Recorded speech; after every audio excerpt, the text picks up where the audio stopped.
स्वागत है आप सभी को। जैसे अब हमने बताया था कि अपने एक्सपेरिमेंट की श्रृंखला हम लोग स्टार्ट करने जा रहे हैं बोर्ड एग्ज़ाम की पर्पज़ से। और उस बोर्ड परीक्षा को देखते हुए अपना पहला एक्सपेरिमेंट जो आप लोगों के सामने। अच्छा, इस पूरे एक्सपेरिमेंट को आप अपनी प्रैक्टिकल फाइल में लिखेंगे, ठीक है। और प्रैक्टिकल फाइल में पहले वाले पेज पर तो आप अपना नाम, रोल नंबर, ठीक है, ये सब डालेंगे। और दूसरे वाले पेज पे स्टार्टिंग में सबसे ऊपर आप लिखेंगे प्रयोग संख्या। प्रयोग संख्या 1 लिखें। उसके बाद 2 लाइनें छोड़ के आप हेडिंग डालेंगे उद्देश्य, ठीक है। उद्देश्य के बाद फिर आप ये पूरा पैटर्न लिखेंगे, जो कि उद्देश्य का मतलब होता है कि आपको कौन सा काम करना है, इस प्रैक्टिकल में आप क्या करने जा रहे हैं, ठीक है, आपका टारगेट क्या है। तो जैसा आपके सामने आपका टारगेट आज के दिन में है कि मीटर सेतु के द्वारा किसी दिए गए तार का प्रतिरोध याद करके उसका विशिष्ट प्रतिरोध याद करना, ठीक है। ये आप एक्सपेरिमेंट के द्वारा इन दोनों के मानों को पता करेंगे। आगे देखते हैं कि दूसरे नंबर पर आप हेडिंग डालेंगे आवश्यक उपकरण, सेकंड वाला पॉइंट। ये भी आप हेडिंग डालेंगे, यानी हेडिंग का मतलब ये वाले जो अक्षर हैं वो इन अक्षरों के कंपैरिजन में थोड़े से बड़े होने चाहिए, ठीक है। या अलग ब्लैक कलर का यूज़ कर लें, ठीक है, रेड और ग्रीन कलर का प्रयोग ना करें, ओके। तो ब्लैक कलर का यूज़ करके अंडरलाइन कर दीजिएगा और कंपेरेटिवली ये अक्षर फिर इसकी तुलना में छोटे बनाइए। आवश्यक उपकरण या रिक्वायर्ड अपरेटस में आपको कौन कौन सी चीज़ें चाहिए रहेंगी, तो मीटर सेतु, धारामापी यानी गैल्वेनोमीटर आपको चाहिए, लेक्लांचे शेल जिसके द्वारा हम इलेक्ट्रिक विद्युत धारा का प्रवाह कराएंगे, ठीक है, प्रतिरोध बॉक्स या रेजिस्टेंस बॉक्स इसको बोलते हैं। प्रायोगिक तार, जिस तार का आपको प्रतिरोध याद करना है या विशिष्ट प्रतिरोध याद करना है, वो तार, इसकी लेंथ डेफिनेट होगी, फाइनाइट होगी, और उसका रेडियस आप प्रिज्मापी की सहायता से भी निकाल चुके हैं, ठीक है। और प्रिज्मापी की भी जो टेबल है वो भी आपको उसमें शो करनी पड़ेगी, आपने प्रैक्टिकल में किस तरीके से उसकी रेडियस का पता किया। तो प्राइवेट तार हो गए आपके प्लग कुंजी, वन वे की उसमें यूज़ करेंगे, इसके द्वारा आप लेक्लांचे शेल से आने वाली धारा को उस सर्किट के अंदर या उस पर्पस में प्रवाहित करेंगे। पेचमापी और संयोजक तार, जिस तारों के द्वारा आप इन सभी चीज़ों को आपस में एक दूसरे के साथ जोड़ेंगे, कनेक्ट करेंगे, उसको हम संयोजक तार या कनेक्टिंग वायर कहेंगे, ठीक है। तो ये दोनों चीज़ें हुई, उद्देश्य, आवश्यक उपकरण। और इसके बाद हम नंबर तीसरे पे आते हैं, सिद्धांत या इसका प्रिंसिपल क्या होगा, ठीक है। इसके सिद्धांत को समझते हैं। तीसरे पॉइंट पर नंबर 3 पर हम लोग समझने आ रहे हैं सिद्धांत, यानी जो मीटर सेतु है या मीटर ब्रिज है वो किस प्रिंसिपल पे काम करता है, किस सिद्धांत पे काम करता है। तो अगर आपको इसका सिद्धांत समझना है तो व्हीटस्टोन सेतु का सिद्धांत जो है वो, मीटर सेतु जो है व्हीटस्टोन सेतु के सिद्धांत पे पूरी तरह से काम करता है, ठीक है। अब व्हीटस्टोन सेतु का सिद्धांत क्या है, सबसे पहले आप इसमें समझ लीजिए कि अगर एक 4 प्रतिरोध वाला एक सीधा तार दिया जाए, ठीक है, आप स्ट्रेट वायर लेते हैं और इसमें 4 प्रतिरोध P, Q, R और S है, ठीक है। इन चारों प्रतिरोधों को आप एक रेक्टेंगल शेप में मोड़ लें, एक वर्ग बना लें, और उसमें आप ये देखें कि P, Q, R और S इस तरीके से आपके चारों प्रतिरोध आ जाएंगे। अब क्या करना है कि अब ए और सी का जो सिरा है, ए और सी टर्मिनल जो है, उस टर्मिनल को आप एक सेल के द्वारा कनेक्ट करेंगे, ठीक है ना। आप अच्छे से समझ लीजिए यहाँ पर, क्योंकि इसका व्हीटस्टोन सेतु का जो हम अभी इसको क्लीन करके मैं दोबारा से उसका डायग्राम बनाऊंगा, तो इन दोनों को हम कंपेयर करेंगे, ठीक है। तो ए और सी का जो काम है वो है सेल के बीच में सेल लगाने के लिए, यानी आप ए और सी के बीच में एक सेल लगाएंगे, ठीक है। और आपका जो पॉइंट बी और डी है इनके बीच में आप एक धारामापी गैल्वेनोमीटर को लगाएंगे, एक धारामापी आपको लगाना है। व्हीटस्टोन सेतु का सिद्धांत क्या है, अगर ये चारों प्रतिरोध आपके एक निश्चित अनुपात में है, एक बराबर वाले रेशो में है, और वो रेशो कौन सा होता है, वो रेशो है P/Q this is equals to R/S, ठीक है। ये वाली यार ये वाली कंडीशन अगर कहीं पर अप्लाई हो जाती है तो उस वाली कंडीशन में ये बीच वाले जो आर्म है इसमें होकर कोई भी करंट पास ऑन नहीं होगा। आप ये भी कह सकते हैं कि एट दैट स्टेट, ठीक है, then P/Q equals to R/S, जब ये वाली कंडीशन होगी that the potential difference at point B and point D is same. विभव बिंदु बी पर जो विभव होगा, बिंदु डी पर जो विभव होगा वो एक समान होगा, अगर कहीं भी ऐसे दो पॉइंट या ऐसे दो बिंदु आपको मिलते हैं जहाँ पर दोनों विभव समान हो, उस समय उसके बीच में कोई भी धारा प्रवाहित नहीं होगी।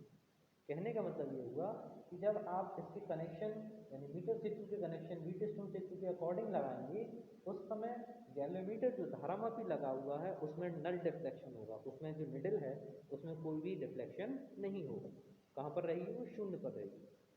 ठीक है, तो इसमें सिद्धांत में आप ये अच्छी तरह से समझ लीजिए कि जो मीटर सेतु का सिद्धांत है व्हीटस्टोन सेतु के सिद्धांत पे काम करता है, और व्हीटस्टोन सेतु का सिद्धांत क्या होता है? P/Q बराबर R/S होता है। देखिए, ये वीडियो बनाने से हम लोग काफ़ी सारी चीज़ें आपस में डिस्कस कर सकते हैं। एक तैयारी कर सकते हैं कि अभी जो मैं क्वेश्चंस आपसे पूछ रहा हूँ या जो आंसर आपको दे रहा हूँ, ठीक है, हो सकता है एग्जामिनर साहब जो आए बाहर से बोर्ड परीक्षा में आपके लिए जो एग्जामिनर साहब आएंगे, ठीक है, वो इस तरीके से आपसे जानना चाहें तो ये बहुत अच्छा माध्यम है कि आप मुझे सुन पा रहे हैं, देख पा रहे हैं। ठीक है, और ये एक एक चीज़ यहाँ पर क्लियर हो रही है कि किस तरीके से हम लोग इसको एक्सप्लेन करते हैं। ठीक है, तो अब इसके बाद हमें सिर्फ रेजिस्टेंस वाला क्वेश्चन हमारा हो चुका। अब विशिष्ट प्रतिरोध और रेजिस्टेंस को कैसे जोड़ा जाएगा, यानी जब मीटर सेतु को हम जब यहाँ पर लेके आएंगे उससे इसकी तुलना करेंगे, ठीक है, तब दूरी यानी जो मीटर सेतु की लंबाई है वो उसके प्रतिरोध के ऊपर कैसे डिपेंड करेगी। तो उसके लिए जैसे मैंने विशिष्ट प्रतिरोध के लिए आपको बताया कि विशिष्ट प्रतिरोध को हम दिखाते हैं रो से, और रो का जो संबंध है प्रतिरोध के साथ में वो किस तरीके से होता है? रो इक्वल टू होता है R/A/L। ठीक है, इस R को इस समय यहाँ से कंपेयर मत करना। इस समय ये एक ऐसे तार का प्रतिरोध है जिसकी लंबाई कितनी है? L। ठीक है, और इसका जो एरिया है यानी इसके अनुप्रस्थ काट का जो क्षेत्रफल है वो आपका कितना है? A। और इसका वैल्यू आप कैसे निकाल सकते हो? इसकी वैल्यू आप निकाल सकते हो, एरिया कैसे निकलेगा? इसकी रेडियस होगी। कहने का मतलब अगर ये एक मोटा सा वायर है, ठीक है, तो इसकी जो रेडियस होगी वो यहाँ से यहाँ तक की तो होगी। इसका अगर एरिया पूछूं तो आप क्या बताएंगे? πr²। लेंथ कितनी हो जाएगी? इसकी जितनी लंबाई हो उसकी लेंथ हो जाएगी। तो इस चालक तार का अगर प्रतिरोध पूछा जाए तो आप क्या करेंगे? इसका विशिष्ट प्रतिरोध पूछा जाए तो इसका प्रतिरोध रखेंगे, एरिया का मल्टीप्लाई करेंगे अपॉन एल करेंगे। एरिया को अगर आप रेडियस के टर्म्स में भी अगर चेंज करना चाहें तो वो भी आप कर सकते हो। फिर क्या करना होगा कि एरिया ए की जगह पर आपको लिखना होगा πr²/L। इसीलिए मैंने आपको कहा कि इस वाले एक्सपेरिमेंट को करने के लिए यानी विशिष्ट प्रतिरोध निकालने के लिए हमको उस चालक तार की त्रिज्या भी निकालनी पड़ेगी। ठीक है ना, प्रतिरोध तो आप निकाल लोगे यहाँ से व्हीटस्टोन सेतु की सहायता से, लेकिन विशिष्ट प्रतिरोध अगर आपको निकालना है तो उस चालक तार की रेडियस भी आपको पता करनी पड़ेगी और उसकी लंबाई भी आपको पता करनी पड़ेगी। ठीक है, अब इसके बाद हम लोग देखते हैं इसका सर्किट डायग्राम मीटर सेतु का क्या होगा। तो देखते हैं उसका सर्किट डायग्राम। मीटर सेतु होता क्या है? एक लकड़ी का एक फ्रेम होगा, ये मान के चलिए लकड़ी का फ्रेम, और इस फ्रेम के ऊपर एल शेप की, ये एल शेप में इस तरीके से, ठीक है, उल्टा एल बना है, एक इस तरफ और एक इस तरफ। इस एल शेप में दो तांबे की या किसी मेटल की प्लेट है, बहुत अच्छा रहेगा ये तांबे की, और इनके बीच में सीधी पट्टी रहेगी।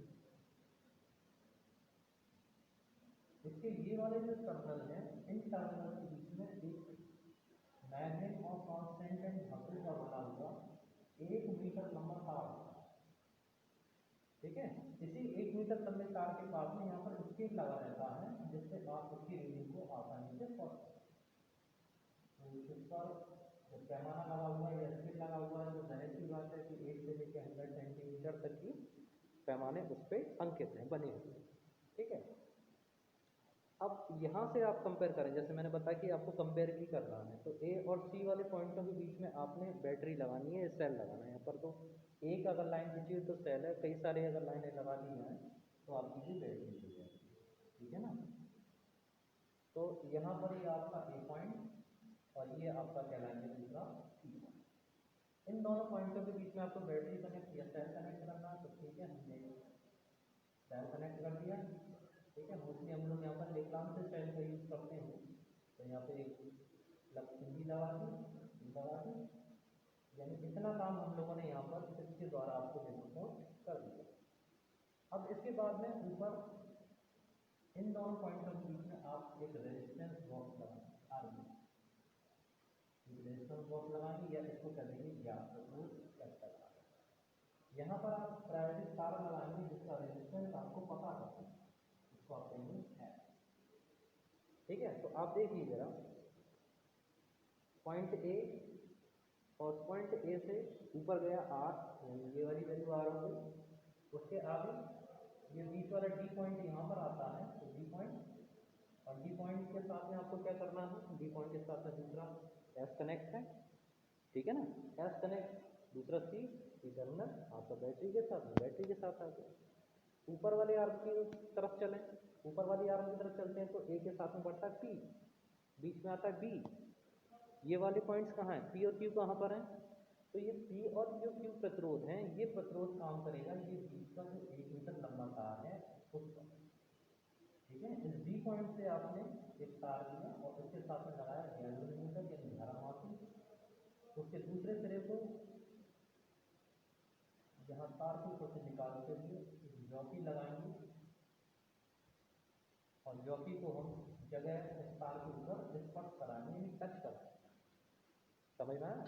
यहाँ पर एक निर्धारित प्रतिरोध R निकाला जाएगा, हमको मान किसका निकालना है, इस प्रतिरोध का, यानी S जो अज्ञात प्रतिरोध है इसकी वैल्यू पता करनी है। ठीक है ना, तो इस तार को हम जगह जगह पर स्पर्श करके देखेंगे। होना ये चाहिए कि जहाँ पर एक ऐसा बिंदु आए जहाँ गैल्वेनोमीटर में जो डिफ्लेक्शन है यानी जो विक्षेप है वो कितना हो जाएगा, शून्य हो जाए। ठीक है, उस स्थिति में आप ये कहेंगे कि ये प्रैक्टिकल रीडिंग लेने के लिए तैयार है। ठीक है, या उस पर हम लोग सारी जो भी प्रायोगिक तालिका बनी होगी उसमें उसकी रीडिंग को नोट करेंगे।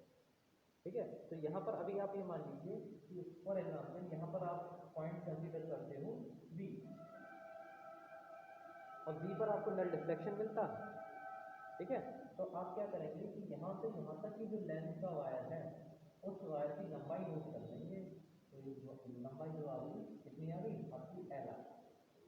ठीक है, बची हुई लंबाई कितनी हो जाएगी, एल सेंटीमीटर हो जाएगी, बची हुई क्योंकि 100 सेंटीमीटर का वायर है तो 100 माइनस 10 सेंटीमीटर ये बची हुई लेंथ होगी। इसका मतलब ये हुआ कि एल लंबाई का जो वायर है उसका प्रतिरोध किसके बराबर होगा, पी के बराबर।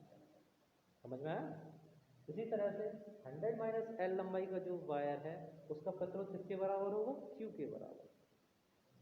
ओके, और P upon Q R upon S वाली कंडीशन में होने पर ये गैल्वेनोमीटर या धारामापी में जो विक्षेप है वो शून्य को प्रदर्शित कर रहा है।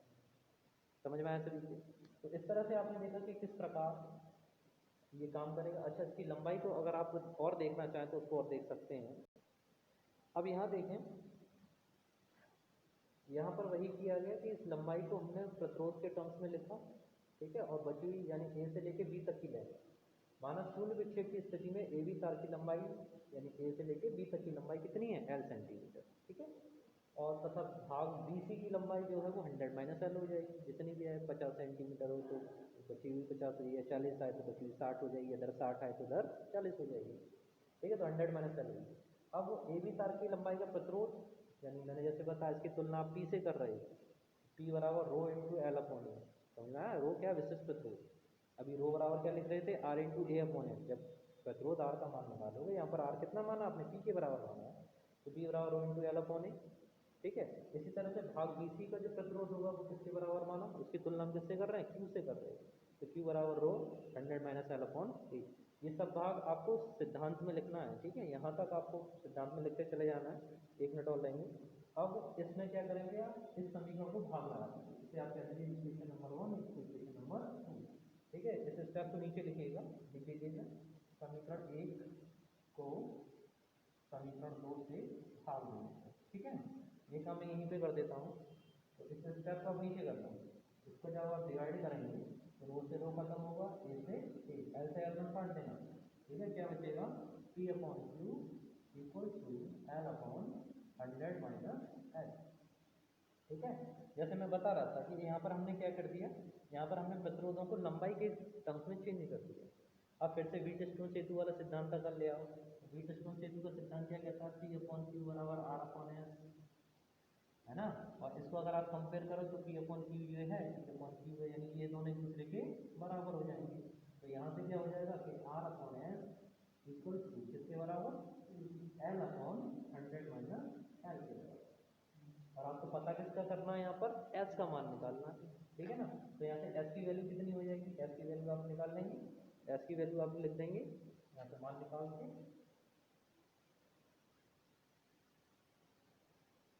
S की वैल्यू हो जाएगी S इक्वल टू जो अज्ञात प्रतिरोध है उसका मान हो जाएगा 100 minus L/L into capital R।